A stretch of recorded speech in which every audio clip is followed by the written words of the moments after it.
tossers have thrown it out the door with their behaviour this week. They should be ashamed of themselves. They should absolutely look at themselves in the mirror and wonder what the have they been doing. They're hissing at us and calling us cheats in the Lord's long room, and they have the gall to say, talk to us about the spirit of cricket.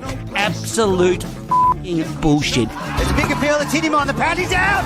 Lions gone. New South Wales are 9 down. Onto Sydney Road, and it's hit a car. Oh, I think it's hit a car. What a way to bring up your 50.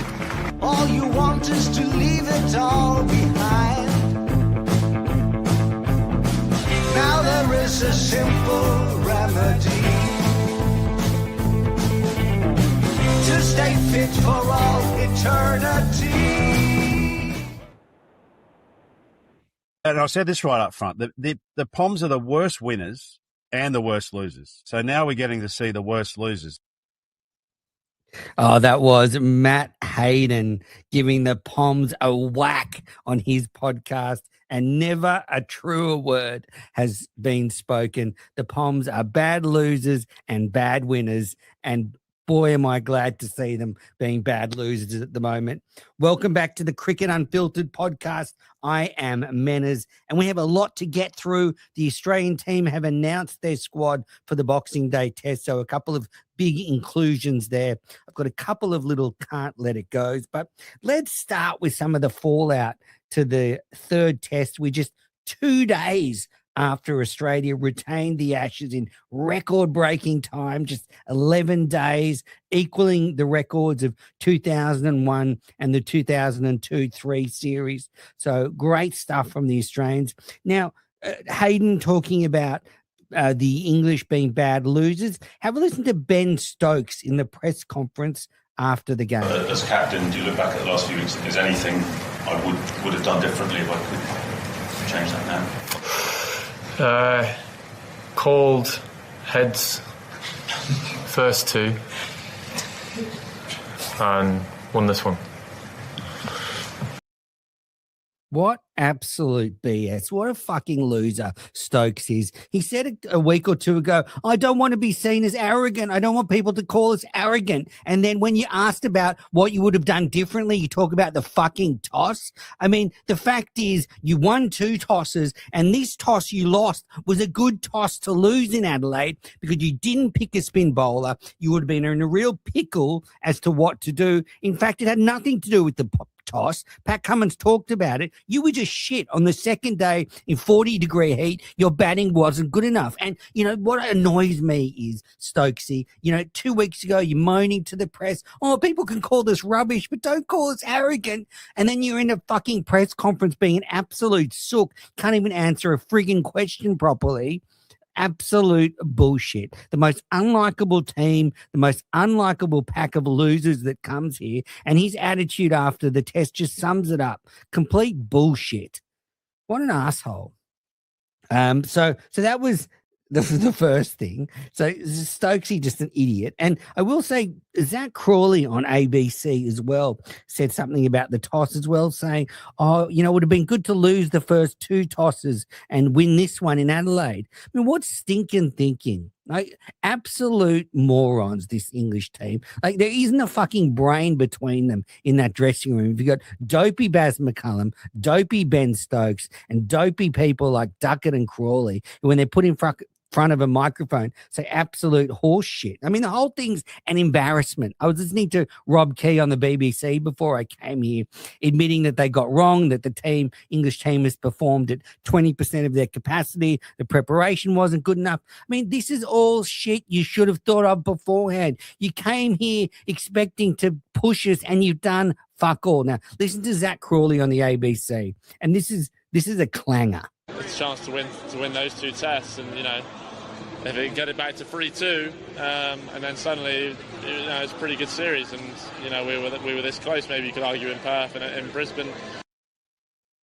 Here we go with this moral victory bullshit. If we got it back to 3-2, it's a pretty good series. I'll tell you what would have been a good series. If it was 2-2 going into the last test and you lost 3-2, then you can go, you know what? We came here, we did more than any English team has done in a long, long time, and we can go home with some pride. You know what? It's not a good series when you come here and you lose the Ashes in 11 fucking days. I mean, if I was an English fan, I would be so pissed off with that bullshit. For him to go and say, oh, and you know, if we win, it'll be a good series, and then to go, oh, and maybe, you know, things could have been different in Perth and Brisbane. They weren't different. You were outplayed because you're not good enough. Our players are much better than yours. We played much better, and the brains trust. I don't even know if I should call it that. I don't know what you should call it, but whoever's running this English team left their brains in England or something, because it's been absolutely brainless, dumb cricket. The amount of shit that's been spewed out in press conferences, the fact that players won't face the press conferences and they'll send assistant coaches, the fact that the English team went to Noosa after getting spanked 2-2 and apparently spent, you know, a few days just drinking and pretending like they were on a stag do. And then for him to come out and say, oh, if we win the next 3-2, it'll be a good series. I will say, if England can win a test match, that will be better than nothing, considering they haven't won a test match here for 15, 16 years. But it's not a good series, buddy. Not a good series. You've been embarrassed. Been fucking embarrassed. And, you know, all that shit, Stokes rabbiting on in the press, Crawley rabbiting on in the press. McCullum was a bit more measured. I mean, he just doesn't sound like a very smart guy. He doesn't sound like a very switched on guy, but he did take a bit of ownership. He all of a sudden, you know what's been lacking this series and this summer? The compliments for the Australian team, but all of a sudden, very effusive in his praise about how good the Australians are and how precise they are. I mean, that's certainly not a word England know what. They don't even know what precise means. But, you know, Baz admitted that maybe they got the preparation wrong before the first test. But, I mean, this is the biggest series of their lives. McCullum said it. How can you not get the preparation right? Rob Key said on the BBC, oh, you know, it's not like 2010 where you can come and play 4 state games. You didn't even play one fucking state game. You played an inter-squad game on Lilac Hill. And I don't care that the Wacker was unavailable. There are fast, bouncy pitches all over this country. They could have played at least 2 games to get ready. They could have played maybe a state game and an inter-squad game in good conditions. They could have flown into Queensland from New Zealand. It's on the way, then gone to Perth. But they got it all wrong. And, you know, for Stokes to be, when he was asked if he did differently, talk about the toss, to be so reductive. Now, Kerry O'Keefe said Ben Stokes should quit as captain. He's not a very good captain. And I have to agree. He's a good leader by example in that he does give 120%, but he doesn't, he's not tactically smart. He changes the fields all the time. He's always chasing the game. He says dumb things in press conferences. He's clearly set up this team the wrong way for this tour. He called them weak men. I don't know how that's going to get the best out of your team. And actually, Pat Cummins said a really interesting thing, that he expected England on day 2 of this Adelaide test to go a lot harder. Australia hadn't made a huge total. England were batting well. It was hot weather. It was 40 degrees, and Australia was out in the field, and England kind of went in their shell a bit. And so they've just been all over the place, this team. And they've been, and I just think Stokes has to go. I think Stokes and McCullum both have to go. And I said it before the series that I wanted them to lose their jobs, and this sort of embarrassing stuff has got to stop. If I was an England fan, I would be ashamed. All right, so now back to the Australian team. They have announced their squad for Melbourne. So it has been announced Nathan Lyon is undergoing surgery for his hamstring, and he'll be off for an extended period. Now, I don't know much about hamstrings, but if you're having surgery on your hamstring, then it's a pretty severe injury, and I don't think we'll see him for a while. The next test series for Australia after this is a winter tour against Bangladesh up north, and then we go to South Africa before the next summer. So hopefully he's right for that midwinter series against Bangladesh. But Todd Murphy has been called up instead of Nathan Lyon to replace him. So Murphy has taken 22 wickets in 7 tests at an average of 28. And this summer, and this is what's important, he's played 4 Shield games and he's taken 10 wickets at 23.7. Those 4 games, he's played 3 at the MCG and 1 at the SCG. Sorry, no, he's played 4 at the MCG and 1 at the SCG. So, sorry, he's played 4 games total, 3 at the MCG, 1 at the SCG. And so amazing stuff the Australian selectors, the way they think is getting somebody like for like into the squad. And so Murphy, obviously an off spinner like Nathan Lyon, also knows the conditions, so plays at the MCG, played a game at the SCG this summer. So it actually makes sense what the selectors did. Rockacholi never played test level, maybe not to throw him into the furnace quite yet. Matt Kuhneman has played a couple of Shield games this year, but not the amount of overs that Murphy has. Murphy's bowled 93 first-class overs this year, and Kuhneman's just bowled 55 overs. So I think that's why they picked Murphy, the fact that he bowls at the MCG, the fact that he's bowled at the SCG this summer, and makes sense, really, the way they're thinking. So he'll come in. I'm not sure if Kuhneman's going to play. They might decide, depending on the conditions, to go all pace. So it'll just depend on the wicket, actually. But so Murphy got the nod over Kuhneman and Rockacholi. The other one is Jai Richardson has been picked to replace Pat Cummins in the squad, who's going to miss the Boxing Day test and probably the Sydney test. One and done for Pat. So Jai is 29 years old. He's been riddled with injuries. He made his debut back in 2017-18 summer. So he's been playing, a long time for this team. 2018-19 summer. So he's been playing a long time for this team, but been in and out with injuries. He's played 3 test matches, taken 11 wickets at an average of 22. And his first-class record is impeccable. 115 first-class wickets at an average of 20.7, a strike rate of 47.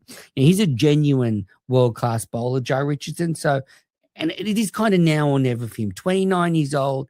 If his body's right, now's the time we can really make an impact at test level. I mean, we've seen Scotty Boland do it at 35, so maybe it's not now or never, but the time's right for him to come in, and that could actually influence the way they make up the side for the Boxing Day test, because, if you're picking Jai Richardson coming in off an injury, who is that fourth bowler?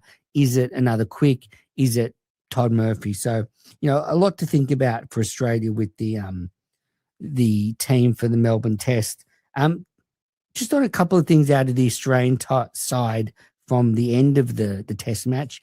Pat Cummins actually invited the former Australian cricketers from the commentary box and around to join the Australian team in the dressing rooms to celebrate the Ashes win. So Pat Cummins sent a message up to all the broadcasters that former Australian cricketers are welcome to come into the sheds if they secured the Ashes, and that was a really nice touch from Cummins. There was a bit of a fallout after Langer was stabbed in the back a few years ago, and it's taken a while to heal those wounds. I've definitely noticed that things have cooled and relationships are a lot better between the media and the current players. Winning helps. The fact that this current team has won a lot in the last few years, that'll certainly earn you respect. But yeah, really good touch from Cummins, and nice to see a bit of healing between the former players and the current generation, because they have a lot of similarities. I mean, this generation, not quite as great as the golden generation from that, 90s, early 2000s, but certainly right up there. I also thought Cummins must have made adjustments to his build-up for this test match, because he didn't get to play any first-class cricket, but he did look more match-hardened than when he came into the game against India last year. So I know I've criticised Pat Cummins, but he is smart. He is someone that gives 110%. So I wouldn't be surprised, and he won't admit this publicly, but he adjusted after last year's performance against India and just thought, even if I'm not going to play a game, I need to be actually training harder before I play in a test match. And as I said, during the test match, reports were filtering out that Cummins, I wouldn't say was struggling during the test match, but was feeling it. So it's no surprise to me that he's missing the next 2 test matches. Now, my team for the MCG, it's really interesting because there are still a few questions. Does Usman Khawaja just stay in the 11? Steve Smith has been announced as captain, by the way, of the MCG test, so his vertigo is all over. So, what does that mean for the batting lineup? I've been tossing and turning on this one. I think actually the selectors probably need to hold firm with what they originally wanted to do for the Adelaide Test. So I'd still be going Weatherall, Trav Ball, Mann, Smudger, Greeny, Kez, and Inglis as your top 7. And I'll give you my reasons for that. I think you've got to give Weathers and Trav Ball more time as an opening partnership. They've started well. Mann and Smudger, you're not going to move them. Cameron Green has been moved all over the place. And I know he hasn't been up to it with the bat at times, but at some point they've just got to leave him alone. He's batting at 3, he's batting at 6, he's batting at 6, at 4, now he's at 5. If they were to now say drop him to 7, because there's some thoughts to say you could put Kawaja at 5, drop Green to 7, and you drop Inglis. But the problem is then, what are you telling Green? And where does that leave him? You know, the selectors, McDonald, they keep saying Green has a huge future. He's part of our plans in the top order, et cetera, et cetera, et cetera. And they point out, which is true, when Green goes back to Sheffield Shield level, he dominates and averages about 50. So he deserves his spot in the top 6. So that's why I think probably for this test match, you've just got to stick with it. Keep Carey at 6. That's worked. And I'd keep Inglis at 7. The only thing you could do with Inglis, I guess, is do you bring in, say, Webster? Do you think, well, out of that position, we can get more from Webster because Webster can also bowl as well and can bat at 7? They're the decisions. But again, Inglis has been chopped and changed. He hasn't made the most of his opportunities. But if they really back him and if they don't think they need Webster's bowling, then you've got to stick with Inglis. So I think Kawaja still misses out and they go with the 7 they were originally hoping to play in Adelaide. And then bowling, you'll have Boland and Stark lining up. And then I guess, and this is where the spinner decision comes in, because I almost think if Boland and Stark play, then they'll want Richardson or Doggett as the third quick. They'll want someone with a bit of pace who can maybe go short if they need it. Richardson and Doggett can do that. Well, Richardson's certainly quicker than Nisa. So I don't think they'd go Boland, Stark, Nisa, Murphy. But they might go Boland, Stark, decide not to play Murphy, Nisa as that holding role, and then Richardson or Doggett and go all pace. So I think there's a few little balance issues here because the way they shapes the attack is they don't want the same type of bowler. I think Nisa and Boland are quite similar. So I don't know if you'd want Nisa, Boland and Stark. I think you might want Doggett in there or Richardson if you're going to do that. And that's what they did, obviously, in Brisbane, was have the 4 quick. So I think that's a big chance for the MCG, unless it's, a slow track that's going to turn and break up, in which case you'd imagine Murphy will play and then it'll be between Richardson and Doggett for that 4th bowling spot. I guess a few other things from the test match. The Ron Ball T-shirts were quite amusing. So I think Travis Head had got some Ron Ball T-shirts. I mean, clearly this Australian side, they won't say it, but they despise this English side. They despise their arrogance and they are very easy to hate. And the Ron Balls are kind of a bit of a subtle dig at Bazball and all their bullshit. And there's been questions floated. Is Andrew McDonald the best Australian cricket coach we've ever had? Definitely not. I mean, that's just unequivocally no. I would say Bob Simpson, John Buchanan, Justin Langer, all 3 have better resumes. But he's a very good coach. Since he's got the big job, he's got better. He's very steady. He clearly fits well with this team because this team is full of experienced, hardened cricketers who don't need a lot of coaching. But, Andrew McDonald's body of work is very good. He's been on this podcast. He's a very smart, sensible, down-to-earth guy. The fielding has improved in the last year or 2. I don't know if that's coincidental or they've been working on it, but certainly the catching has been up and down since he's been coach. And there are a few holes in Andrew McDonald's resume. In 2023, in the Ashes, I thought Australia got their tactics wrong after the 2nd test. In India, they started slowly and couldn't win that series. And he's presided over 2 pretty bad T20 World Cup campaigns as head coach. So I think he's a very good coach, but I don't think he's the best coach ever. How long does he stay on for? I don't know. I think he's very replaceable, and I think it's a hard job. And if I'm a professional coach and look at how much money I can get for doing maybe a couple of months in the IPL rather than traveling all around the world with the Australian team, maybe I do that at some point as well. A bit like the cricketers, how long can you keep doing it? So, yeah, not sure. So yeah, but great job Andrew McDonald's done with the side. You know, Cummins and these players have pulled together to deliver a stunning Ashes result. You know, quite the opposite to Ben Stokes, who's been thoroughly unimpressive. I mean, Carrier keeps savaged him on the Fox Cricket podcast, saying that you know, Stokes' tactics have been terrible. Smith and Cummins have both been way better than Stokes on the field. So yeah, I just think Stokes has to go. Stokes has to go and McCullum have to go. Now, well, that's it really. So it's December the 23rd here. So we've got 2 days of no cricket, unbelievably. Christmas Eve and Christmas Eve and Christmas Day, no cricket. Unfortunately, no Big Bash. But then Boxing Day, we all kick off again. I'll be back doing daily wraps. Now, I've got Can't Let It Goes, actually. I've got 2 Can't Let It Goes. Before I get to them. Yes, I'll be back for daily wraps. Don't forget, you can get all your Cricket Unfiltered merchandise. The link is in the episode notes. The Baz and Stokes unemployment office T-shirts are flying off the shelves after this 3-0 result. Don't forget, review the show, especially on Apple. I'd love some new reviews on Apple. So if you've got time, maybe you want to give men as a little Christmas present, leave me a review on Apple Podcasts. But my 2 Can't Let It Goes. The first thing is, I was a little bit disappointed Cricket Australia didn't open the gates on the last day in Adelaide. Until recently, the policy had been 4 days normal, but then the 5th day is a gold coin donation day.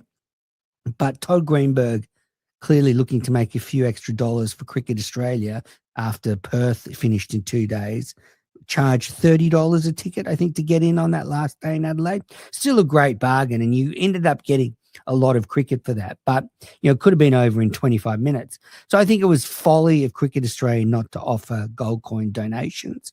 I think it probably would have got more Australians there to see the Ashes being retained. And I don't like this change of policy.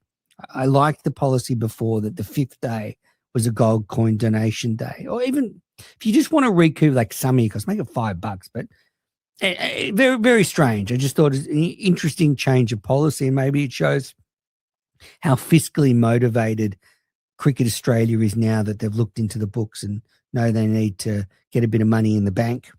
And my other Can't Let It Go is, and it happened in 2023, and it happens every 4 years. The Australian cricket team, for some reason, has probably its three of its biggest events in 1 year.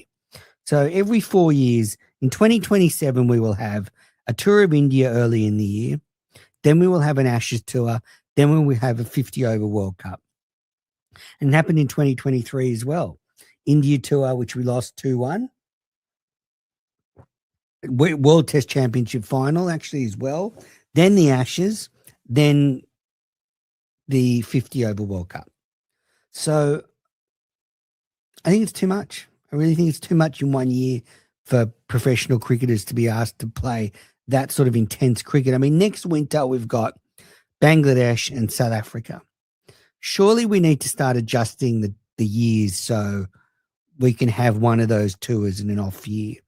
Maybe we bring forward the English tour a year, and then it goes 2026, 2030, and so forth. But to me, it just doesn't work. It's too much big cricket in 1 year, and I don't think it's good for cricket in this country because it gets forgotten when there's so much overseas cricket. And I think you want to spread out the really premium events so you get more of them. All right, well, that's it. That's my Can't Let It Go. Fix the calendar. I don't think you can move the 50-over World Cup, but I think Australia and England could agree to move the Ashes. I don't know if England would be too happy with that. If we say, we don't want to be too tired, can we move it? The way things are going, no. But anyway, thank you, everybody, for tuning into this episode of Cricket Unfiltered. Have a great holiday. Boxing Day test is imminent. Who will Australia pick? Do I think England can steal a test? Maybe, but I would love 5-0. Thank you.